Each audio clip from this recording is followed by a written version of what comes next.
Assalamualaikum warahmatullahi wabarakatuh. Kami dari kelompok 6 akan menjelaskan hasil presentasi kami yang berjudul syirik, di mana pengertian akan dijelaskan oleh Rosmalina Sari. Selanjutnya, pembagian syirik akan dijelaskan oleh Reski Mujadevina. Selanjutnya, ciri-ciri orang syirik akan dijelaskan oleh Putri Maharani. Dan yang terakhir, contoh perbuatan syirik akan dijelaskan oleh Angela Diska. Pengertian syirik. Kata syirik ini berasal dari syarokah, yang berarti mencampurkan dua atau lebih benda, hal yang tidak sama seolah-olah sama.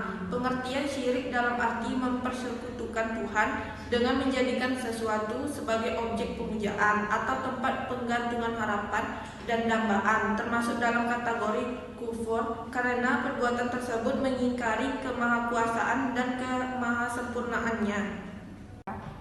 Di sini saya akan menjelaskan tentang bedanya syirik kecil dan syirik besar. Secara umum, syirik besar bisa mengeluarkan pelakunya dari agama Islam dan menjadikannya kekal di alam neraka jika ia meninggal dunia dan belum bertobat kepada Allah Subhanahu wa taala. Sedangkan syirik kecil adalah menyamakan sesuatu selain Allah dengan yang lainnya dalam bentuk perkataan atau perbuatan. Syirik dalam bentuk amalan ini contohnya adalah riya. Sedangkan dalam bentuk perkataan lisan adalah lafaz-lafaz yang mengandung makna menyamakan Allah Subhanahu wa taala dengan sesuatu yang lain. Adapun ciri-ciri orang syirik antara lain, yang pertama, memalingkan bentuk ibadah kepada selain Allah Subhanahu wa taala. Yang kedua, tujuan beribadah adalah untuk selain Allah Subhanahu wa taala. Yang ketiga, menaati selain Allah Subhanahu wa taala dalam hal kemaksiatan kepada Allah Subhanahu wa taala. Yang keempat, menyamakan dengan selain Allah dalam hal kecintaan. Ya, di sini saya akan menjelaskan contoh dari perbuatan syirik. Pertama, menyembah sesuatu selain Allah Subhanahu wa taala. Menyembah sesuatu selain Allah adalah termasuk syirik yang paling berat dan tinggi. Orang yang melakukan syirik ini menyembah benda-benda, patung, batu, kayu, kubur, bahkan manusia dan lain-lainnya. Mereka percaya bahwa benda-benda tersebut adalah Tuhan-Tuhan yang dapat mendatangkan kebaikan dan keburukan. Selanjutnya, yaitu mempersekutukan Allah. Artinya, mempercayai bahwa makhluk selain Allah itu mempunyai sifat-sifat seperti yang ada pada Allah Subhanahu wa taala. Dan yang ketiga, yaitu mempertuhankan manusia. Mempertuhankan manusia atau menjadikan manusia sebagai Tuhannya adalah termasuk syirik atau mempersekutukan Allah. Misalnya, mentuhankan pemuka-pemuka agama, ulama, pendeta, dan sebagainya.